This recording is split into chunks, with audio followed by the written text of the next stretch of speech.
नमस्कार विद्यार्थी मित्रांनो, ॲग्रीव्हिजन कोचिंग इन्स्टिट्यूटच्या ऑनलाईन प्लॅटफॉर्मवरती आपल्या सगळ्यांचे मनापासून स्वागत आहे. ॲग्री MPSC मेन्स 2022-23 या एक्झामला उद्देशून आपण काही महत्त्वाच्या टॉपिकवरती फ्री व्हिडिओ लेक्चर जे ते आपल्या ह्या यूट्यूब चॅनलवरती कंडक्ट करणार आहे.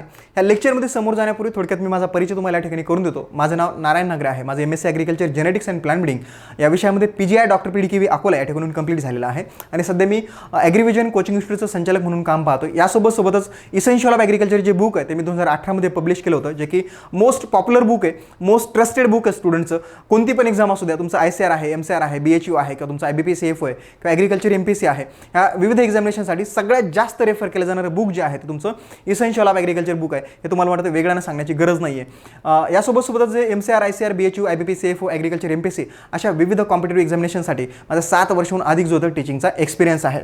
आपल्यासोबत आपली पूर्ण एक एक्सपर्ट टीम असणार आहे. आपले हे जे ॲग्रिकल्चर MPSC मेन्सचा कोर्स आहे हा कव्हर करण्यासाठी या टीममध्ये मी आहे, गजानन कांदे सर आहे, रेखा समृत मॅम म्हणजे PhD स्कॉलर आहे, लालसिंग राठोडे PhD स्कॉलर आहे, किशोर गहाणे सर आहे. ओके, तर हे जे टीम आहे यांचं मी तुम्हाला या ठिकाणी फार जास्त परिचय करून देत बसणार नाही, आपल्या एवढा वेळ नाही आहे. त्यांचे जे लेक्चर्स आहेत त्यामधून तुम्हाला त्याचा परिचय जो होतो होऊनच जाणार आहे. तर यासोबतच आपल्या ज्या इंटिग्रेटेड बॅचेस आहेत, काही इंडिव्हिज्युअल कोर्सेससुद्धा आहेत आपले मेन्सला उद्देशून. यामध्ये ॲग्रिकल्चर MPSC मेन्स 2022-23 साठी जे आपले कोर्सेस आहेत, इंटिग्रेटेड बॅचेस आहेत, यामध्ये आपण 2 बॅचेस लॉन्च केलेल्या आहेत. एक बॅच आपली 6 महिने व्हॅलिडिटीची, ज्याची कोर्स फीस फक्त खाली 7,000 रुपये, 6,990 रुपये. आणि दुसरी बॅच आहे ज्याची व्हॅलिडिटी 12 मंथची आहे, 12 महिन्याची आहे, त्याची कोर्स फीस जी ती 9,990 रुपये आहे. ह्या दोन्ही बॅचेस जे आहेत याच्यामध्ये कंटेंट डिफरन्स कुठेच नाही आहे, फक्त खाली व्हॅलिडिटी डिफरन्स असल्या कारणामुळे काय प्राईस डिफरन्स आहे. तर यामध्ये ज्या बॅचची व्हॅलिडिटी 6 महिन्याची त्याचं जी फीस आहे ती आहे तुमची 6,990, जी की एकदम अफोर्डेबल आहे. आणि ज्या बॅचची व्हॅलिडिटी 12 मंथ्स आहे त्या बॅचची फीस जी आहे तुमची 9,990 रुपये आहे. ओके, म्हणजे असे कोणी विद्यार्थी जे आता यावेळेस त्यांचा शेवटचा अटेम्प्ट आहे नाही का, तर असे विद्यार्थी जे ही 6 मंथ्सवाली बॅच जॉईन करू शकतात. ज्या विद्यार्थ्यांना वर्षभरामध्ये सगळे येणार एक्झाम जे ॲग्रिकल्चर टार्गेट करायचे आहेत त्यांनी जे ते 12 मंथची बॅच जे ती जॉईन केली पाहिजे. दोन्ही बॅचेसला आपल्याला इन्स्टॉलमेंटचा ऑप्शन आहे. या व्यतिरिक्त इंडिव्हिज्युअल कोर्सेस जे ते सुद्धा आपल्या ॲप्लिकेशनच्या स्टोअरमध्ये उपलब्ध आहे. ॲग्रोनॉमी आहे, सॉईल सायन्स आहे, बॉटनी, ॲग्रिकल्चर इंजिनिअरिंग आहे. या व्यतिरिक्त बाकी विषयांचे कोर्सेस जे ते सुद्धा आपल्या लवकरात लवकर जे ते ॲप्लिकेशनवरती इंडिव्हिज्युअल कोर्सेस जे ते उपलब्ध होतील. पण हे इंडिव्हिज्युअल कोर्सेस परचेस करत बसल्यापेक्षा तुम्ही एक 6 मंथ्सवाली इंटिग्रेटेड बॅच जे ते घेऊ शकता, कारण की इंडिव्हिज्युअल कोर्सेस जे तुम्हाला ते जास्त महागात पडू शकतात.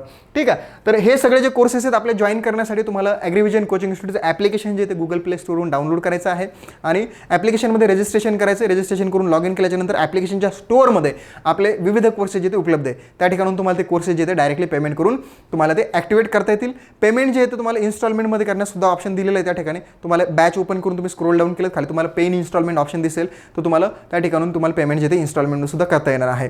तर यासोबत जे आपण फ्री व्हिडिओ लेक्चर सिरीज जे आपण या ठिकाणी रन करतो आहे, तुम्हाला येत्या काळामधले जे लेक्चर्स आहेत ते सुद्धा तुम्हाला त्याचं नोटिफिकेशन आहे वेळोवेळी मिळत राहावं यासाठी तुम्हाला आपलं यूट्यूब चॅनल जे त्याला सबस्क्राईब करायचं. तुम्हाला खाली सबस्क्राईब बटन दिसते त्यावरती क्लिक करा, आपल्या चॅनलला सबस्क्राईब करा. त्यानंतर तुमचं जे बेल आयकॉन आहे त्यावरती पण क्लिक करा, म्हणजे तुम्हाला जे नोटिफिकेशन आहे त्या नचुकता तुमच्यापर्यंत पोहोचत राहील. आजच्या लेक्चरचा जो टॉपिक आहे तुम्हाला तो टायटल जो आहे आपलं व्हिडिओचं टायटल जे आहे त्या ठिकाणी दिसतो आहे. चला तर आपण आपल्या आजच्या लेक्चरला सुरुवात करूया. तर आपण मागील 2 सेशनमध्ये सीड्स अँड सोईंग आणि त्यानंतर क्रॉपिंग सिस्टीम हे 2 महत्त्वाचे टॉपिक जे ते शिकलो आहेत.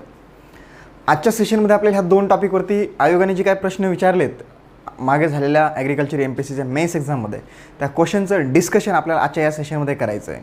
ओके, आपण यापूर्वीचे जे काही टॉपिक शिकलो होतो, इंट्रोडक्टरी ॲग्रोनॉमी, त्यानंतर तुमचं टिलेज, यावरती सुद्धा आपण जे क्वेश्चन्स विचारले गेले होते त्याचं डिस्कशन घेतलं होतं. यामधून काय होतं की आपल्याला आपल्या अभ्यासाचा ॲप्रोच काय ठेवायचा तो लक्षात येतोय. परीक्षेमध्ये विचारल्या जाणाऱ्या क्वेश्चनची डेप्थ काय आहे, पॅटर्न कसा राहिला, ह्या सुद्धा गोष्टी आपल्याला लक्षात यायला मदत होते. आणि म्हणूनच आपण ह्या प्रत्येक टॉपिकनंतर किंवा प्रत्येक 1-2 टॉपिकच्या नंतर त्या टॉपिकवरती आयोगाने जे काय प्रश्न विचारलेत त्याचं डिस्कशन हे घेत असतो. चला तर आपण आजच्या या सेशनला सुरुवात करूया. या सेशनमध्ये आपल्याला आपण मागे जे 2 टॉपिक शिकलेत यामध्ये सीड्स अँड सोईंग आणि त्यानंतर क्रॉपिंग सिस्टीम या 2 टॉपिकवरती आयोगाने जे विचारलेले प्रश्न आहेत त्याचं ॲनालिसिस करायचं, डिस्कशन करायचं. यामध्ये पहिला क्वेश्चन आहे आपला सीड्स अँड सोईंग या टॉपिकवरचा. सीड्स अँड सोईंग या टॉपिकवरती विचारला गेला पहिला क्वेश्चन आपल्याला आपल्या स्क्रीनवरती आहे. बघा क्वेश्चन काय विचारला आहे.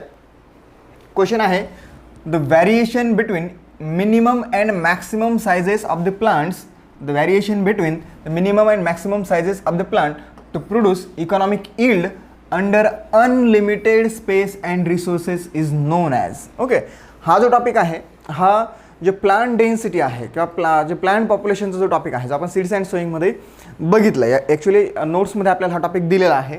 ओके, हा SR रेड्डी सरांच्या बुकमध्ये सुद्धा हा टॉपिक कव्हर केला गेलेला नाही आहे. एलिमेंटा रेड्डी सरांच्या बुकमध्ये सुद्धा हा टॉपिक कव्हर केला गेला नाही आहे. जे आपले ॲग्रिव्हिजन कोचिंग इन्स्टिट्यूटची नोट्स आहे ज्यामध्ये सीड्स अँड सोईंगची जो टॉपिक आपण शिकला त्या नोट्समध्ये हा जो पॉईंट आहे तो कव्हर केलेला आहे. ह्या क्वेश्चनचा आन्सर आहे elasticity of plant. Elasticity of plants म्हणजे खाली ऑप्शन दिलेत आपल्याला D only, A and B, A C only and C only. तर जे C ओनली आहे हे राईट आन्सर आहे. C ओनली जे ते राईट आन्सर आहे. That is elasticity of plant हे त्याचं आन्सर आहे. दुसरा क्वेश्चन आपल्याला स्क्रीनवरती आहे. क्वेश्चन आहे rouging in seed production. Rouging in seed production हा वर्ड महत्त्वाचा आहे. Rouging in seed production is to कशासाठी केली जाते. बघा, जेव्हा सीड प्रोडक्शन घेतलं तर जसं सीडचे आपण क्लासेससुद्धा बघितले, इम्प्रूव्ड सीडचे क्लासेस. यामध्ये nucleus seed, breeder seed, foundation seed आहे, रजिस्टर्ड सीड आहे, सर्टिफाईड सीड आहे, वेगवेगळ्या सीडचे क्लास बघितले आपण. जेव्हा आपण सीड प्रोडक्शन घेत असतो त्यावेळेस रगिंग ही एक प्रॅक्टिस आहे जी की त्या सीड प्रोडक्शनच्या प्लॉटमध्ये फॉलो केली जाते. आणि प्रॅक्टिस कशासाठी फॉलो केली जाते, जे काही ऑफ टाईप ऑफ प्लांट्स आहे ते रिमूव्ह करण्यासाठी. जे अनवॉन्टेड किंवा ऑफ टाईप प्लांट्स आहेत त्याला रिमूव्ह करण्यासाठी. ऑफ टाईप म्हणजे आता यामध्ये काय की जे अदर क्रॉपच्या व्हरायटीचे सीड असतील किंवा प्लांट्स असतील किंवा सेम क्रॉपच्या अदर व्हरायटीचे प्लांट्स आपल्याला त्या प्लॉट्समध्ये आढळून आले तर अशा वेळेस किंवा इन्फेरियर प्लांट्स आपल्याला त्यामध्ये आढळून आले तर हे जे प्लांट्स आहेत ते रिमूव्ह करतो आपण. म्हणजे ऑफ टाईप ऑफ प्लांट्स आहेत ते रिमूव्ह करतो त्या फील्डमधून. त्या प्रॅक्टिसला रगिंग असं म्हणतात. सो या roguing means that is the पहिलं ऑप्शन दिलं आपल्याला फाउंड आउट डिफरंट कल्चर्स, हे ऑप्शन नाही आहे. दुसरं दिलं आहे avoid contamination by keeping safe distance, हे नाही आहे. Avoid impurities that occur mainly due to the cross pollination, हे सुद्धा नाही आहे. That is the to remove off type of plants before flowering, हे त्याचं राईट आन्सर आहे. काय आहे हे त्याचं राईट आन्सर आहे. नंतरचा क्वेश्चन आपल्याला आपल्या स्क्रीनवरती आहे. क्वेश्चन बघूया का त्याला. Which seed is use to produce the foundation seed. Which seed is use to produce the foundation seed. बघा, आता आपण सीडचे क्लासेस बघितले ते. यामध्ये न्यूक्लियस सीड हे ओरिजिनल सीड राहतं. न्यूक्लियस सीड ओके हे जेनेटिकली 100% प्युअर राहतं. याला कुठल्याही प्रकारच्या सर्टिफिकेशनची गरज नसते. न्यूक्लियस सीड, त्यानंतर आहे ब्रीडर सीड, राईट का. त्यानंतर आहे फाउंडेशन सीड. न्यूक्लियस सीड आणि ब्रीडर सीड हे 100% प्युअर असते आणि याला कुठल्याही सर्टिफिकेशनची गरज नसते. Nucleus seed, breeder seed, foundation seed. त्यानंतर हे रजिस्टर्ड सीड आहे पण इंडियामध्ये हे घेतल्या जात नाही, ओमिट केला तर. त्यानंतर आहे सर्टिफाईड सीड. असे हे वेगळे सीडचे क्लासेस आहेत जे की आपण ऑलरेडी स्टडी केले. जे न्यूक्लियस सीड आहे हे ओरिजिनल प्लांट ब्रीडर याला डेव्हलप करत असतो. त्यानंतर ब्रीडर सीड आहे हे जे की न्यूक्लियस सीडपासून डेव्हलप होते आणि फाउंडेशन सीड जे आहे ते ब्रीडर सीडपासून हे डेव्हलप केलं जातं. आपल्याला काय विचारलं, which seed is use to produce the foundation seed. त्याचा आन्सर आहे breeder seed. That means only C. Answer only C is the right answer. Okay, त्यानंतर क्वेश्चन नंबर 4 बघू आपण आपल्या स्क्रीनवरती आहे. Some plants excrete certain chemicals. Here, some plant excrete certain chemicals into soil which inhibit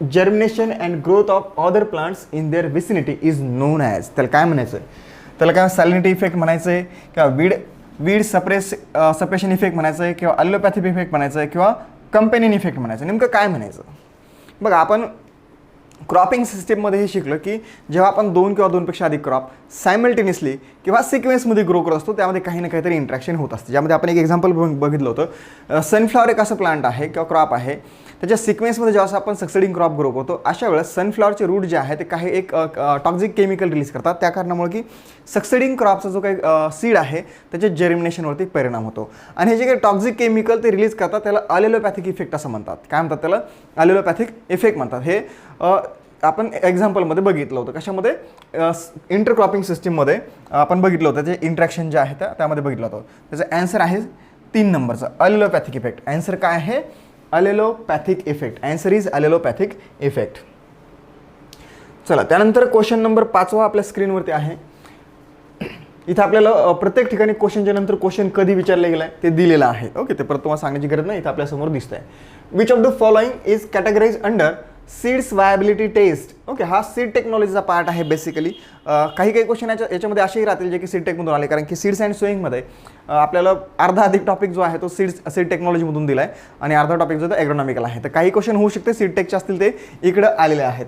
त्याच्यामध्ये जे seeds viability taste जी आहे ती येते एम्ब्रिओ कल्चर टेस्ट. कुठली आहे? Embryo culture test. त्यानंतर क्वेश्चन नंबर 6 बघूया आपण. याच्यामध्ये क्वेश्चन विचारलं, the process of breaking, scratching, mechanically altering or sharpening the seed coat to make them permeable to water and gases is known as. त्याला काय म्हणायचं आहे? त्याला काय म्हणायचं आहे? बघा, आता हे बेसिकली सीड डॉर्मन्सी ब्रेक करण्याच्या पद्धती आहेत. याच्यामध्ये स्केरिफिकेशन आहे, स्ट्रॅटिफिकेशन आहे. ओके, तर यामध्ये स्केरिफिकेशन म्हणजे होतं आहे की जे सीड आहे, सीडचं जे सीड कोट आहे त्याला सॉफ्ट करणं, मेकॅनिकली ब्रेक करणं, सॉफ्ट करणं, जेणेकरून त्याच्यामध्ये वॉटर किंवा जे गॅसेस आहे त्यासाठी ते परमेबल होईल. त्याचं जे आन्सर आहे ते आहे स्केरिफिकेशन. काय आहे? स्केरिफिकेशन. आणि स्ट्रॅटिफिकेशन म्हणजे चिलिंग इंजुरी होतं आहे, म्हणजे लो टेम्परेचर ट्रीटमेंट होतं. सीडला लो टेम्परेचर ट्रीटमेंट देण्याच्या पद्धतीला इथं स्ट्रॅटिफिकेशन असं म्हणतात. आणि जे सीड आहे त्याला मेकॅनिकली ब्रेक करणं किंवा त्याला परमेबल करणं वॉटर आणि गॅसेससाठी त्याला स्केरिफिकेशन असं म्हटलं जातं. त्यानंतर समोर बघूया आपण. नंतरचा क्वेश्चन आहे आपल्या समोर, what happens if crop seed is sown very deep in the soil. क्रॉपचं सीड जर का आपण सॉइलमध्ये फार डेपला जर का सो केलं तर काय होईल? आता हे पण आपण बघितलं आहे की सीडच्या म्हणजे प्रत्येक क्रॉपचं सीडची साईज वेगळी वेगळी आहे आणि सीडच्या साईजनुसार आपण त्याची डेप्थ जी आहे सोईंगची ते ऑप्टिमम मेंटेन करत असतो. जसं की यामध्ये सॉर्गम आहे, बाजरा आहे, अगदी शालो डीप सोईंग करावं लागते आपल्याला. जसं बाजऱ्यात साधारणतः 2 सेंटीमीटरच्या डेपला आपण सोईंग करणं रिकमेंड केलं जातं. सॉर्गम असेल तर हार्डली 3 सेंटीमीटर. त्यानंतर जसं हे आहे व्हीट आहे, व्हीटमध्ये 2 वेगवेगळ्या कल्टिव्हर आहेत. एक टॉल कल्टिव्हर आहे, एक डॉर्फ कल्टिव्हर आहे. टॉल कल्टिव्हर साधारणतः आपण 5 ते 6 सेंटीमीटरपर्यंत त्याची सोईंग करू शकतो. ते डॉर्फ कल्टिव्हर असेल तर साधारणतः 3 ते 4 सेंटीमीटरपर्यंत सोईंग रिकमेंड केलं जाते. जे बोल्ड सीडेड क्रॉप आहे, जसं यामध्ये आपण ग्राम घेऊया, 7-8 सेंटीमीटरपर्यंत पण आपण सोईंग करू शकतो. ओके, आता ही सोईंग डेप्थ कशावर डिपेंड करते की त्याच्या कोलेप्टाईल लेंथवरती. नॉर्मली जे स्मॉल सीडेड क्रॉप आहे ते शालो डीप सोईंग करावं लागते. जे मीडियम आहे ते साधारण 4-5 सेंटीमीटरपर्यंत करू शकतो. जे बोल्ड आहेत ते 5 ते 8 सेंटीमीटरपर्यंत आपण सोईंग करू शकतो. पण आपण त्या रिकमेंडेड जी काही सोईंग डेप्थ आहे त्यापेक्षा जर का जास्त डेपला जर का सोईंग केलं तर काय होईल? तर जे काही सीडलिंग्स आहेत ते जमिनीमधून बाहेर एमर्ज होऊ शकणार नाहीत. बरं, कारण त्याची कोलेप्टाईल लेंथ जेवढी आहे तेवढंच ते बाहेर एमर्ज होईल, त्यापेक्षा जास्त ते होऊ शकणार नाही. म्हणजे सरळ जे यंग शूट आहेत किंवा यंग सीडलिंग आहे ते सॉईलच्या बाहेर येणार नाही जर का आपण त्या एका प्रमाणापेक्षा जास्त डेपला जर का सोईंग केली तर. याचा ऑप्शन बघा, अर्ली जर्मिनेशन नाही. युनिफॉर्म प्लांट पॉप्युलेशन काही संबंध नाही आहे. The young seedlings may not be able to put their shoots above the thick soil layer and this is the right answer. जे यंग सीडलिंग्स आहेत किंवा यंग सीडलिंग्स आहेत त्यांचं जे हे आहेत प्लिम्युल्स म्हणा किंवा कोलेप्टाईल आहेत ते सॉइलच्या बाहेर येऊ शकणार नाही जर का आपण त्याला एका प्रमाणापेक्षा जास्त डेपला जर का सोईंग केलं तर. त्याचा आन्सर हे 3 नंबरचं राहील. बघा, आता नंतरचा क्वेश्चन आहे आपल्याला स्क्रीनवरती. समोरचा क्वेश्चन आपल्या स्क्रीनवरती आहे, which seed is known as the mother seed. कोणत्या सीडला मदर सीड म्हणतात? ब्रेडर सीडला म्हणतात का? नाही म्हणत. फाउंडेशन सीडला म्हणतात का? ऑब्वियसली म्हणतात. त्यानंतर रजिस्टर्ड सीड नाही म्हणत. सर्टिफाईड सीडला नाही म्हणत. जे फाउंडेशन सीड आहे that foundation seed is known as mother seed of all the seeds. आपण शिकलो ऑलरेडी ह्या सगळ्या गोष्टी बघितल्यात आपण सीड्स अँड सोईंग टॉपिकमध्ये. त्यानंतर बघा, हा एक क्वेश्चन विचारला आपल्या सोईंग मेथड्सवरती. The dropping of seeds, question बघा व्यवस्थित वाचायचं आहे. Dropping of seeds in furrow lines in a continuous flow. Continuous flow बघा, जेव्हा आपण तिफननं सोईंग करतो की नाही, तिफननं का सीड ड्रिल मशीन आहेत आता मेकॅनिकली किंवा tractor drawn seed drill machines आहेत. तिफननं किंवा जेव्हा आपण सीड ड्रिल मशीननं सोईंग करतो त्यावेळेस काय होतं की एका फरोमध्ये कंटिन्युअसली सीड जे ते ड्रॉप होत असतात. कंटिन्युअस ड्रॉप होते एका फरो लाईनमध्ये, बरोबर का? त्याला आपण लाईन सोईंग किंवा ड्रिलिंग असं म्हणतो. काय म्हणतो त्याला आपण? लाईन सोईंग किंवा ड्रिलिंग म्हणतो. डिबलिंग म्हणजे काय होतं, एका ठिकठिकाणी आपण खड्डा म्हणजे जमिनी जे सॉईल आहे सॉईल ओपन करेल, त्यामध्ये सीड इन्सर्ट करेल, त्याला कव्हर करेल, त्याला डिबलिंग म्हणलं पाहिजे. प्लांटिंग म्हणजे हे मॅन्युअल प्लांटिंग होतं, म्हणजे आपण मॅन्युअली कुठलेही सीड ड्रॉप करत असतो त्याला आपण प्लांटिंग असं म्हणतो. ट्रान्सप्लांटिंग एक वेगळी पद्धती आहे, आपण जे ऑलरेडी स्टडी केले. तर यामध्ये ड्रिलिंग जे आहे हे त्याचं राईट आन्सर आहे. ड्रिलिंग हे राईट आन्सर आहे. म्हणजे कंटिन्युअस फ्लोमध्ये जेव्हा असं आपण एका लाईनमध्ये सोईंग करतो त्याला आपण ड्रिलिंग किंवा लाईन सोईंग असं म्हणत असतो. हा एक प्रश्न विचारला गेला 2007च्या परीक्षेमध्ये. नंतरचा क्वेश्चन बघू आपण. ॲक्च्युली क्वेश्चन या ठिकाणी थोडंसं हे झालं आहे, स्किप झाला आहे. क्वेश्चन वाचतो मी. The most common fumigant use for or used to control of the insect pest in steward products including seeds are, त्याचा आन्सर आहे methyl bromide and phosphamidon. Methyl bromide and phosphamidon त्याचा answer आहे actually. नंतरचा question बघू आपण. Question number 11 जो 2007च्या परीक्षेमध्ये विचारला गेलेला आहे. क्वेश्चन बघूया. Seed is use to produce foundation seed. Foundation seed produce करण्यासाठी कुठली सीड वापरतात? आपण ऑलरेडी हे बघितलं, ब्रीडर सीड सुरुवातीलाच बघितलं आपण. Nucleus seed, breeder seed, foundation seed, registered seed आणि certified seed. Breeder seed produce करण्यासाठी कोणती वापरतात? न्यूक्लियस सीड वापरतात. आणि आपल्याला काय विचारलं तर फाउंडेशन सीडसाठी. तर फाउंडेशन सीडसाठी कोणते वापरतात? Breeder seed. चला, हे सगळे क्वेश्चन होते सीड्स अँड सोईंग या टॉपिकवरती विचारले गेले. त्यानंतर आपल्याला समोर जाऊन बघायचं आहे क्रॉपिंग सिस्टीम जे टॉपिक आहे, आपण जो स्टडी केला आहे त्या टॉपिकवरती जे विचारले गेले क्वेश्चन्स आहेत ते आपल्याला बघायचे आहेत. तर क्वेश्चन पहिला आपल्या स्क्रीनवरती आहे. क्वेश्चन हा 2017च्या परीक्षेमध्ये विचारला गेला आहे. क्वेश्चन आहे क्रॉपिंग इंटेन्सिटी इंडेक्स काय आहे. आता हे सुद्धा आपण ऑलरेडी स्टडी केले. क्रॉपिंग इंटेन्सिटी इंडेक्स म्हणजे म्हणा किंवा सरळ क्रॉपिंग इंटेन्सिटी म्हणा, सेम आहे. क्रॉपिंग इंटेन्सिटी म्हणजे आपण बघितलं होतं, that is the ratio of gross crop area to the net crop area. Gross crop area to the net crop area, त्या रेशोला आपण क्रॉपिंग इंटेन्सिटी असं म्हणत असतो. जसं आपण ऑलरेडी बघितलं सुद्धा होतं. जसं इंडियाचा नेट क्रॉप एरिया किती आहे? साधारणतः 140 मिलियन हेक्टर्स आहे. ग्रॉस किती आहे? 190 आहे. मग gross crop area divided by net crop area जर का आपण केलं, त्याचं जे काय आन्सर येतं ती झाली त्याची क्रॉपिंग इंटेन्सिटी. हे आपण बघितलं होतं. यामध्ये सरळ सरळ कुठं दिसतं आपल्याला हे? Gross crop area divided by net crop area into 100. हे त्याचं राईट आन्सर आहे. हे काय आहे? राईट आन्सर आहे क्रॉपिंग इंटेन्सिटीचा. चला, नंतरचा क्वेश्चन आपल्याला स्क्रीनवरती आहे. क्वेश्चन आहे ग्रोईंग 2 or more क्रॉप्स. बघा, growing of 2 or more crops on the same piece of land in one calendar year. एकाच जमिनीवरती एका कॅलेंडर इयरमध्ये 2 किंवा 2 पेक्षा अधिक क्रॉप जर का आपण ग्रो करत असेल त्याला आपण मल्टिपल क्रॉपिंग असं म्हणतो. काय म्हणतो? त्याला म्हणतो आपण मल्टिपल क्रॉपिंग. इथं ऑप्शन काय दिला आपल्याला? क्रॉपिंग सिस्टीम नाही आहे.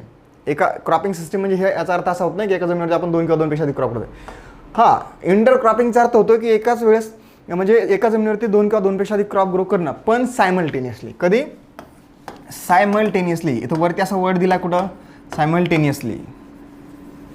When we grow 2 or more than 2 crops simultaneously on the same field, then that is called intercropping. But when we grow 2 or more than 2 crops on the same piece of land in one calendar year, that may be in a sequence or that may be a simultaneous. That is known as multiple cropping. तर काय म्हणायचं आहे? Multiple cropping. Monocropping म्हणजे होतं एकच crop grow करणं एका जमिनीवरती. चला, नेक्स्ट क्वेश्चन आहे आपल्याला स्क्रीनवरती. आपल्याला समोरचा क्वेश्चन दिसतोय. हा क्वेश्चन 2017च्या परीक्षेमध्ये विचारला गेला आहे. Which type of intercropping is define as growing 2 or more crops simultaneously during part of the life cycle of each. हा क्वेश्चन थोडासा कन्फ्युजिंग आहे. ओके, बऱ्यापैकी कन्फ्युजिंग आहे. यामध्ये पहिला ऑप्शन दिला आपल्याला स्ट्रीप क्रॉपिंग. बघा, स्ट्रीप क्रॉपिंग ॲक्च्युली काय आहे की स्ट्रीप क्रॉपिंगमध्ये काय करतात की हे बेसिकली इरोजन कंट्रोल करण्यासाठी केले जाणारी प्रॅक्टिस आहे स्ट्रीप क्रॉपिंग. यामध्ये काय होतं की एक जमीन आहे, एक्झाम्पल घ्या, एक जमीन आहे, हा एक लँड युनिट आहे आणि ह्या लँड युनिटचा स्लोप हा खाली आहे, या दिशेने त्याचा स्लोप आहे. तर या ठिकाणी काय करतात की अक्रॉस द स्लोप क्रॉपच्या स्ट्रीप लावले जातात.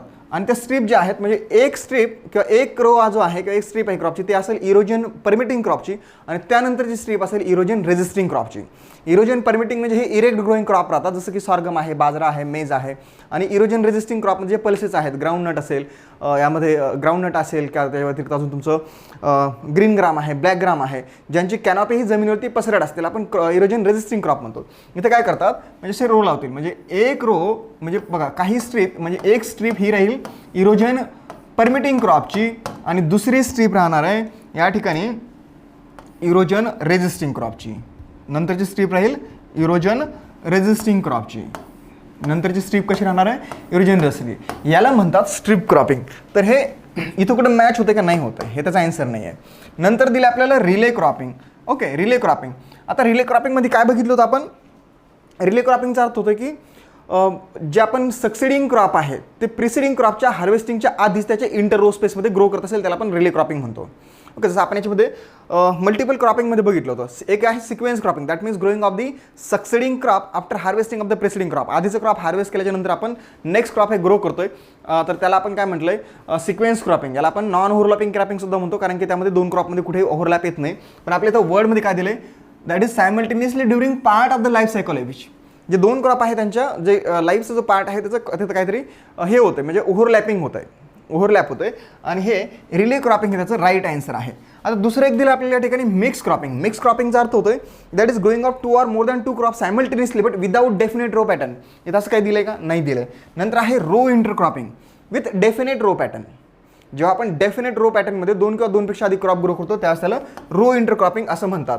तर हे रिले क्रॉपिंग याचं आन्सर आहे. क्वेश्चन थोडासा कन्फ्यूज करून विचारला गेला आहे. Okay, growing of 2 or more crop simultaneously during part of the life cycle of each. दोन्हीच्या लाईफ सायकल जे ते ओव्हरलॅप होतं आहे असं त्याचा अर्थ होतो. याचं आन्सर ऑप्शन बी जे आहे ते करेक्ट आहे.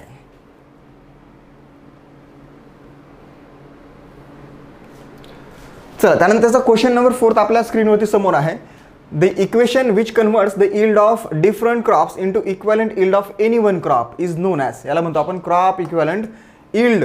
बघा, आपण हे बघितलं होतं, क्रॉप इक्विव्हॅलंट यील्ड म्हणजे जेव्हा आपण इंटरक्रॉपिंगमध्ये 2 किंवा 2 पेक्षा अधिक क्रॉप्स ग्रो करतोय त्या सगळ्या क्रॉपचं जे यील्ड आहे आपल्याला ते कन्वर्ट करायचं कुठल्या तरी एका क्रॉपमध्ये. तर ते आपण त्या क्रॉपच्या प्राईसच्या बेसवरती करत असतो. त्या क्रॉपच्या प्राईसच्या बेसवरती आपण ते करत असतो. जसं की आपण यामध्ये बघितलं होतं, एक्झाम्पल घेतलं होतं, जसं ग्राउंडनट आणि रेड ग्राम हे आपण एक्झाम्पल घेतलं होतं की ग्राउंडनट आणि रेड ग्रामचं आपण इंटरक्रॉपिंग करतोय. ग्राउंडनटची यील्ड झाली आपल्याला 1000 किलोग्राम आणि रेड ग्रामची झाली आपल्याला 600 किलोग्राम.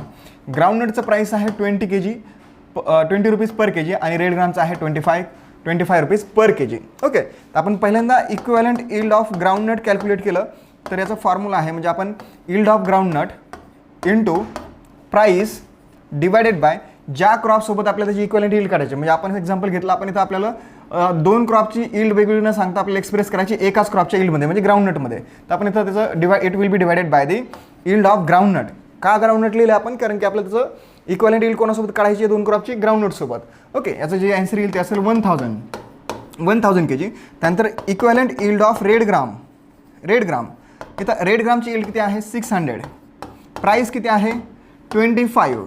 आपल्याला कोणासोबत इक्विव्हॅलंट यील्ड काढायची त्याची, ग्राउंडनटसोबत. मग ग्राउंडनटची प्राईस किती आहे 20, that will be divided by 20. याचं आन्सर येईल 750 के जी. म्हणजे ओव्हरऑल इक्विव्हॅलंट यील्ड जर का आपण कॅल्क्युलेट केली 1000 डिवायडेड बाय 750, 1000 डिवायडेड नाही प्लस 750, दॅट मीन्स 1750 के जी इतके त्याची इक्विव्हॅलंट यील्ड असेल ह्या क्रॉपिंग सिस्टमची. ओके, तर त्याचं आन्सर आहे क्रॉप इक्विव्हॅलंट यील्ड. नंतर बघा, नंतरचा क्वेश्चन आहे आपल्याला स्क्रीनवरती समोर दिसतोय. In plantation crops the practice of growing different crops of varying heights. बघा, वर्ड लक्षात घ्यायचं, in plantation crops practice of growing different crops of varying heights. हा वर्ड महत्त्वाचा आहे. वेगवेगळे क्रॉप्स, वेगवेगळ्या हाईटचे वेगवेगळे क्रॉप ज्यावेळेस आपण ग्रो करतो त्यावेळेस त्याला काय म्हणतो, त्याला इंटरक्रॉपिंग म्हणतो का, नाही. इथं हा वर्ड महत्त्वाचा आहे, different crops of varying heights.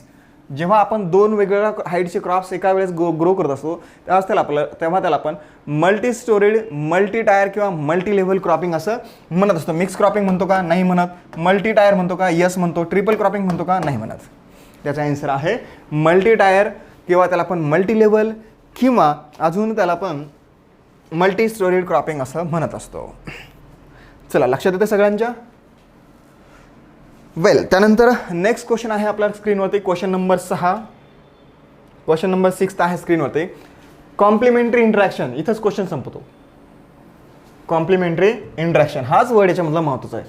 Complementary interaction of various crops which occurs in both space and time that is known as intercropping. नाही.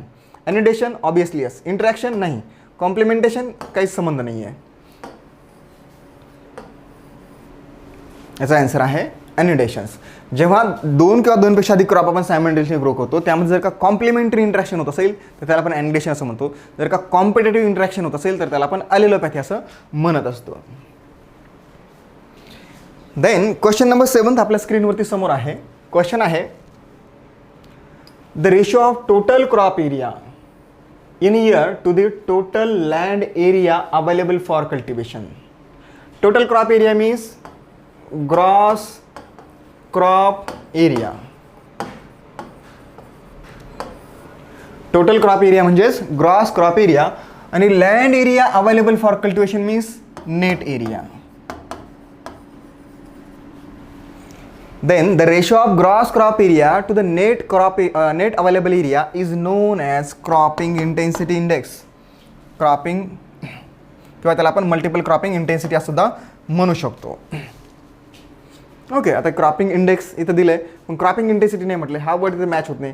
कल्टिवेटेड लँड युटिलायझेशन हा पण नाही आहे. लँड इक्विव्हॅलेंट इंडेक्स हे आपण ऑलरेडी बघितलं, हे नाही आहे. हे काय मल्टिपल क्रॉपिंग इंटेन्सिटी, हा फक्त तो वर्ड एक्स्ट्रा टाकलाय. हे क्रॉपिंग इंटेन्सिटी आहे, मल्टिपल क्रॉपिंग इंटेन्सिटी, हे त्याचं राईट आन्सर आहे. क्वेश्चन नंबर 8 आपल्या स्क्रीनवरती समोर आहे. क्वेश्चन बघा काय विचारलंय, तर 2012च्या परीक्षेमध्ये विचारला गेला क्वेश्चन आहे. What should be the right choice of base and intercrop. हे दोन आपण हायलाईट करूया. Base and intercrops on medium deep soils in regions with unimodal rainfall pattern. बघा आता आपण इंटरक्रॉपिंगमध्ये क्लासिफिकेशन बघितलं होतं त्याच्या प्लांट पॉप्युलेशनच्या बेसिसवरती. जेव्हा त्याच्यामध्ये दोन क्लास होते, एक ॲडिटिव्ह सिरीज ऑफ इंटरक्रॉपिंग आणि दुसरं होतं रिप्लेसमेंट सिरीज ऑफ इंटरक्रॉपिंग. जेव्हा आपण एक क्रॉपचं plant population recommended plant population एवढं ठेवतो आणि दुसरं एक क्रॉप आहे ज्याचं रिकमेंडेड प्लांट पॉप्युलेशनपेक्षा कमी प्लांट पॉप्युलेशन त्या फील्डमध्ये राहतं, तर त्याला आपण एका क्रॉपला म्हणजे जे मेन क्रॉप आहे त्याला आपण बेस क्रॉप म्हणतो, ज्याचं plant population recommended plant population इतकं राहतं. आणि जे दुसरं क्रॉप जे की आपण मेन क्रॉपचे क्रॉपिंग जॉमेट्री वगैरे ॲडजस्ट करून त्यामध्ये इंट्रोड्यूस करतो त्याला आपण इंटरक्रॉप असं म्हणतो. ओके, तर बेस क्रॉप आणि इंटरक्रॉपचं जे चॉईस आहे ते कशा बेसवरती असलं पाहिजे, तर या ठिकाणी नॉर्मली जे बेस क्रॉप आहे ते लॉंग ड्युरेशन असायला पाहिजे आणि जे इंटरक्रॉप आहे ते शॉर्ट ड्युरेशन असायला पाहिजे. The base crop should be of longer duration than the companion crops, हे त्याचं राईट आन्सर आहे. आता बघा एक एक्झाम्पल, नॉर्मली बघा आजकाल काय होतं की कॉटन क्रॉप आहे, हे लॉंग ड्युरेशन क्रॉप आहे, वर्षभर जातं याच्यामध्ये. किंवा शुगर केन घ्या, शुगर केन. कॉटनमध्ये बऱ्याचदा आजकाल लोक मूग किंवा उडीद लावतात, किंवा शुगर केनमध्ये पोटॅटो घेतला जातं. बघा आता कॉटनचं प्लांटिंग हे 1x1 मीटरवरती केलं जातं, 1x1 मीटर स्क्वेअरवरती. आणि हे जे काय दोन रो आहेत, दोन रो मधला जो काही इंट्रो स्पेस आहे यामध्ये उडीद किंवा मूगचे 2 रो तर आरामात लावल्या जातात. आणि हार्डली 60 दिवसाचं क्रॉप आहे, 60-70 दिवसामध्ये हार्वेस्टिंगला रेडी होतं. ओके, आणि कॉटन कसं वर्षभराचं आहे. कॉटन हे मेन क्रॉप आहे, कॉटन काय मेन क्रॉप आहे, त्याला आपण बेस क्रॉप म्हणतो. आणि जे मूग किंवा उडीद आपण प्लेस करतोय त्याला आपण इंटरक्रॉप म्हणतोय. दॅट मीन्स जे बेस क्रॉप आहे that should be of longer duration than the companion crop. Sugar केनच्या बाबतीत पण तसं आहे. शुगर केनचं कसं आहे की आपण 90 सेंटीमीटरच्या स्पेसिंगवरती याचं प्लांटिंग करत असतो, रिजेस अँड फरोने. पोटॅटोचं प्लांटिंग करण्यासाठी आपण रिजेस फरोज वापरतो. म्हणजे काय, हा जो काही इंटररो स्पेस आहे यामध्ये आपण पोटॅटो प्लांटिंग करू शकतो. पोटॅटो हे शॉर्ट ड्युरेशन क्रॉप आहे. जे बेस क्रॉप आहे ते लॉंग ड्युरेशन असायला पाहिजे आणि जे इंटरक्रॉप आहे ते शॉर्ट ड्युरेशन क्रॉप असायला पाहिजे. असं याचं कॉम्बिनेशन आहे, त्याचे ते परफेक्ट चॉईस आहे. म्हणून त्याचा आन्सर आहे 2. The base crop should be of longer duration than the companion crops. Then question number 9 आपल्या स्क्रीनवरती आपल्या समोर आहे. In which cropping system the term component crop is use. Intercropping, sole cropping, ratoon cropping आणि monoculture cropping. बघा term काय म्हटलंय, अशी कोणती क्रॉपिंग सिस्टीम आहे ज्यामध्ये कंपोनंट क्रॉप्स ही टर्म यूज केला ती आहे. बघा यामध्ये सोल क्रॉपिंग सिस्टीम काही संबंध नाही, रोटन क्रॉपिंग सिस्टीम आपण बघितली यामध्ये पण नाही, मोनोकल्चर क्रॉपिंग बदल याच्यामध्ये पण नाही आहे. इंटरक्रॉपिंगमध्ये आपण बघितलं, इंटरक्रॉपिंगमध्ये 2 प्रकार पडतात. एक आहे ॲडिटिव्ह सिरीज ऑफ इंटरक्रॉपिंग आणि दुसरं आहे एक रिप्लेसमेंट सिरीज ऑफ इंटरक्रॉपिंग. पण आपल्याला इथं हे आता यामध्ये ॲडिटिव्ह सिरीज ऑफ इंटरक्रॉपिंगमध्ये काय राहतं की एक क्रॉप जे आहे ते राहतं, तुम्ही जस्ट सांगितलं तुम्हाला की एक क्रॉप जे बेस क्रॉप राहतं त्याचं प्लांट पॉप्युलेशन हे रिकमेंडेड प्लांट पॉप्युलेशन इतकंच राहतं, त्याला आपण म्हणतो बेस क्रॉप. आणि जे दुसरं क्रॉप ज्याचं की प्लांट पॉप्युलेशन हे रिकमेंडेड प्लांट पॉप्युलेशन इतकं नसतं त्याला म्हणतो आपण इंटरक्रॉप. ओके, रिप्लेसमेंट सिरीजमध्ये काय की जेवढेही क्रॉप्स आपण त्या ठिकाणी ॲज इंटरक्रॉप म्हणून ग्रो करतो, 2 असतील, 3 असतील, 4 असतील, त्यापैकी कुठल्याही क्रॉपचं प्लांट पॉप्युलेशन हे रिकमेंडेड प्लांट पॉप्युलेशन इतकं नसतं तर त्याला आपण म्हणतो कंपोनंट क्रॉप. त्याला काय म्हणतो आपण कंपोनंट क्रॉप. ओके, इथं इंटरक्रॉपिंग कारण हे जे ॲडिटिव्ह सिरीज आणि रिप्लेसमेंट सिरीज आहे हे इंटरक्रॉपिंगचे प्रकार आहे, तिथे याचं आन्सर जे येते इंटरक्रॉपिंग हे राईट आन्सर आहे. या ठिकाणी जर का आपल्याला हे दोन ऑप्शन काढून टाकले आणि जर का इथं ऑप्शनमध्ये दिलं असते ॲडिटिव्ह सिरीज ऑफ इंटरक्रॉपिंग आणि रिप्लेसमेंट सिरीज ऑफ इंटरक्रॉपिंग, तर अशा वेळेस त्याचं answer replacement series of intercropping हे त्याचं राईट आन्सर असलं असतं. चला त्यानंतर नेक्स्ट आहे क्वेश्चन नंबर 10. सोपा क्वेश्चन आहे. Intercropping is a system of cropping to make the maximum use of solar energy, water resources, soil resources and all of these with the right answer. त्यानंतर question number 11 आहे 2007च्या परीक्षेमध्ये विचारला गेला. A short duration crop in between two main crops is term as companion crop, catch crop, ephemerals. Catch crop is the right answer. बघा companion crop म्हणजे काय होतं हे सुद्धा आपण बघितलं. कंपेनियन क्रॉप्स जे याचं वेगवेगळे पर्पज राहतात प्लांटिंगचे. नॉर्मली जे लॉंग ड्युरेशन क्रॉप आहे त्यासोबत कुठलं एखादं शॉर्ट ड्युरेशन क्रॉप आपण जर ग्रो करत असेल त्याला आपण कंपेनियन क्रॉप म्हणतो. म्हणजे space utilization point of view म्हणा किंवा रिसोर्सेस जे आहे ते युटिलाइज करण्याच्या पॉईंट ऑफ व्ह्यू म्हणा त्याला आपण कंपेनियन क्रॉप असं म्हणतो. त्यानंतर जे कॅच क्रॉप आहे बऱ्याचदा काय होतं, समजा आपण जूनमध्ये एखाद्या क्रॉपचं सोईंग केलं आहे. एक्झाम्पल घेऊ आपण या ठिकाणी सोयाबीन क्रॉपचं आपण सोईंग केलं आहे आणि जुलै पूर्ण गेला आहे आणि ऑगस्ट पण गेला आहे बऱ्यापैकी. आणि अशा वेळेस काय झालं की रेनफॉल झालीच नाही आहे, त्या कारणामुळे सोयाबीन क्रॉप हे पूर्णपणे कामातून गेले.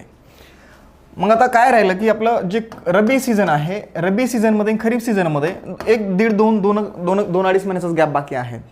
मग अशा वेळेस जर का आपण परत सोयाबीन क्रॉप ग्रो केलं तर त्याचा परिणाम होईल रब्बीच्या क्रॉपच्या सोईंगच्या टायमिंगवरती. मग अशा वेळेस आपण काय करेल, सोयाबीन क्रॉप न ग्रो करता इथं कुठलं तरी एक शॉर्ट ड्युरेशन क्रॉप ग्रो करेल. ओके. आणि अशा कंडिशनमध्ये जे क्रॉप आपण ग्रो करतो हे फक्त खाली तो टाईम म्हणजे ते काही गॅप आहे, टाईम गॅप तो युटिलाइज करण्यासाठी करत असतो. या क्रॉपला कॅच क्रॉप असं म्हटलं जातं. अशा क्रॉपला काय होतं, कॅच क्रॉप. ज्यावेळेस मेन क्रॉप फेल होतं आणि ते पूर्णचे पूर्ण सीझन हे वाया जाऊ नये म्हणून त्या ठिकाणी आपण जे शॉर्ट ड्युरेशन क्रॉप ग्रो करतो त्याला आपण कॅच क्रॉप असं म्हणत असतो. कॅश क्रॉप म्हणजे सरळ कमर्शियल क्रॉप आहे जे आपण डायरेक्टली मार्केटमध्ये सेल करण्याच्या पॉईंट ऑफ व्ह्यू ग्रो करतो. त्याच्यामध्ये ज्यूट आहे, कॉटन आहे, शुगर केन आहे, टोबॅको आहे, बरोबर का. हे सगळे असे क्रॉप आहेत जे की आपण डायरेक्टली मार्केटमध्ये सेल करण्यासाठी आणि पैसा कमवण्यासाठी ग्रो करतो, त्याला आपण कॅश क्रॉप असं म्हणतो. एफएमआर म्हणजे शॉर्ट ड्युरेशन क्रॉप्स होतात ॲक्च्युली, पण ती टर्म जी इथे म्हणजे परफेक्ट मॅच नाही. म्हणजे कॅच क्रॉप आहे याचं स्पेशल मिनिंग आहे की जे पहिलं क्रॉप फेल झालं त्यानंतर जे काय आपण शॉर्ट ड्युरेशन क्रॉप ग्रो करेल त्याला आपण कॅच क्रॉप असं म्हणत असतो. त्याचा आन्सर आहे कॅच क्रॉप. चला त्यानंतर नेक्स्ट क्वेश्चन आहे आपल्या या ठिकाणी question number 12. The yearly sequence and special arrangement of the crops and fallow in a given area is called. अतिशय सोपा क्वेश्चन आहे. याला आपण क्रॉपिंग पॅटर्न असं म्हणतो. इथं दिलं आहे क्रॉपिंग पॅटर्न. मग सस्टेनेबल फार्मिंग सिस्टीम हे याचा ऑप्शन नाही आहे. क्रॉपिंग सिस्टीम आपण ऑलरेडी स्टडी केलं, याचं हे मिनिंग नाही आहे. फार्मिंग सिस्टीम एक वेगळी टर्म आहे. क्रॉपिंग पॅटर्न म्हणजे आपल्याकडे जेवढे काही अवेलेबल लँड आहे त्या अवेलेबल लँडवरती आपण कोणत्या सीझनमध्ये किती प्रोपोर्शनमध्ये कुठले क्रॉप ग्रो करतोय आणि त्याचा पूर्ण इयरली सिक्वेन्स त्याला आपण क्रॉपिंग पॅटर्न असं म्हणत असतो. क्वेश्चन नंबर 13 आहे that refers to complementary interaction among the intercrops in respect of the space and time. Complementary interaction म्हटलं म्हणजे सरळ आहे एनिडेशन. त्याचा आन्सर काय असणार आहे, एनिडेशन. रिपीट झाला क्वेश्चन. नंतरचा क्वेश्चन आहे सोपा क्वेश्चन आलाय. ब्लँक दिले that refers to planting of the succeeding crop. Planting of succeeding crop before harvesting of the preceding crop. जसं आपण बघितलं होतं, पहिलं क्रॉप आपण सोईंग केलं आणि हे क्रॉप हार्वेस्ट करण्याच्या आधीच जर का आपण नेक्स्ट क्रॉप सोवून करत असेल. बघा पहिलं क्रॉप आपण सोईंग केल्याचे आणि हे क्रॉप मॅच्युरिटी स्टेजला असतानाच त्या दोन क्रॉपच्या इंटररो स्पेसमध्ये एक नवीन क्रॉप सोईंग केलं आणि त्याच्यानंतर आपण हे पहिलं क्रॉप हार्वेस्ट केलं. तर इथं काय करतो आपण, ह्या नवीन क्रॉपचं सोईंग कधी करतोय, before harvesting of the preceding crop. That simply means that refers to the planting of succeeding crop before harvesting of the preceding crop. That is known as relay cropping. त्याला काय म्हणतो आपण, रिले क्रॉपिंग. पहिलं crop harvest केल्याच्या नंतर जर का आपण दुसरं क्रॉप ग्रो करत असेल तर त्याला म्हणतो आपण सिक्वेन्स क्रॉपिंग. त्याला काय म्हणतो, sequence cropping. Okay, let's see question number 15. Question काय दिलाय, in sequence cropping the crop can be harvested at. Okay, in sequence cropping crop can be harvested at. Actually याचं जे आन्सर आहे ते आहे फिजिओलॉजिकल मॅच्युरिटी. काय आहे, फिजिओलॉजिकल मॅच्युरिटी. आन्सर आहे फिजिओलॉजिकल मॅच्युरिटी. इनफॅक्ट मलाही असं वाटलं होतं की हे before planting of the another crop असं आन्सर असेल, परंतु S R Reddy T L Manda Reddy सरांच्या बुकमध्ये याचा आन्सर दिलेला आहे या क्वेश्चनचं, as it is physiological maturity. म्हणजे सिक्वेन्स क्रॉपिंगमध्ये ज्यावेळेस काय आपण ॲक्च्युअली सिक्वेन्स क्रॉपिंगमध्ये काय होतं की आपण पहिलं क्रॉप सोईंग केलं, ते क्रॉप आपण हार्वेस्ट करतो, हार्वेस्ट केल्याच्या नंतर आपण दुसरं क्रॉप त्या ठिकाणी ग्रो करतो. ते जे पहिलं क्रॉप आहे आपण ते हार्वेस्ट करतो ज्यावेळेस ते फिजिओलॉजिकली मॅच्युअर होईल. हार्वेस्टिंगची मॅच्युरिटी वेगळं, फिजिओलॉजिकली जर ते मॅच्युअर झालं तरी सुद्धा आपण त्याची हार्वेस्टिंग करू शकतो आणि नंतरचं क्रॉप त्या ठिकाणी ग्रो करू शकतो. शेवटचा क्वेश्चन आहे आपल्याला याच्यामधला बघा. Keeping in view the available technology for the kharif and rabi. बघा दोन दिला आपल्याला, kharif and rabi crops. Which one of the following pattern will be more useful for the crop planting. Monoculture नाही, आपण इथं दोन म्हटले kharif rabi. Location specific cropping नाही, मिक्स क्रॉपिंग नाही, मल्टिपल क्रॉपिंग याचा आन्सर राहील. कारण की आपल्याला काय दिलं, खरीप आणि रब्बी. खरीप आणि रब्बीच्या दोन्ही गोष्टी आपण किंवा दोन्ही सीझन्स लक्षात घेऊन आणि त्याच्या अवेलेबल टेक्नॉलॉजी आहे त्या लक्षात घेऊन खालीपैकी कुठलं आपल्याला क्रॉपिंग पॅटर्न हे बेस्ट राहील. या ठिकाणी मल्टिपल क्रॉपिंग. कारण की मल्टिपल क्रॉपिंग म्हणजे असं होतं आपण वर्षभरामध्ये 2 किंवा 2पेक्षा अधिक क्रॉप ग्रो करतो. म्हणजे खरीपमध्ये करतोय, रब्बीमध्ये करतोय. मिक्स क्रॉपिंग म्हणजे होते एकाच वेळेस. तर आपल्याला काय खरीप आणि रब्बी ह्या स्टेटमेंटमध्ये दोन्ही दिलं, त्याचं मल्टिपल क्रॉपिंग हे राईट आन्सर राहील. तर अशा पद्धतीने आपलं हे 2 टॉपिकवरती आतापर्यंत विचारले गेले जे काही प्रश्न आहे का नाही त्याचं आपण इथे डिस्कशन बघितलं. हे बघितल्यामुळे आपल्या सगळ्या गोष्टी क्लिअर होतात की आपला अभ्यासाचा अप्रोच काय ठेवायचा आहे आणि आपला अभ्यास करताना कशा पद्धतीने करायचा आहे, कोणत्या लेव्हलला करायचं, किती डेपनं करायचं. सोबत जेव्हा आपण हे टेक्स्टबुक वाचेल जे तुम्हाला रिकमेंड केलं आहोत, SR D सरांचं बुक आहे किंवा TL मंडा रेड्डी सरांचं बुक आहे, त्या बुक्समधून म्हणजे काय विचारले गेले, कशा पद्धतीचे क्वेश्चन विचारले गेलेत, मग आपल्याला ते कशा पद्धतीने वाचायचे, कुठले पॉईंट्स वाचायचे आहेत, कसे वाचायचे, ह्या सगळ्या गोष्टी आपल्याला ह्या ॲनालिसिसमधून जे ते क्लिअर होत असतात. हेच क्वेश्चन म्हणजे सेम क्वेश्चन परत रिपीट होतील एक्झाममध्ये, हेच प्रश्न येतील असं नाही, परंतु क्वेश्चन कसे विचारले गेले ओके हे तरी ॲटलिस्ट क्लिअर होतं. म्हणजे आपल्याला आपला अभ्यासाचा अप्रोच हा क्लिअर ठेवतात. ओके, मला ह्या पद्धतीने अभ्यास करावा लागतो आपल्याला, राईट का. ओके, चला या सेशनमध्ये आपला हा टॉपिक इथे संपतोय. या सेशनमध्ये आपण थांबूयात.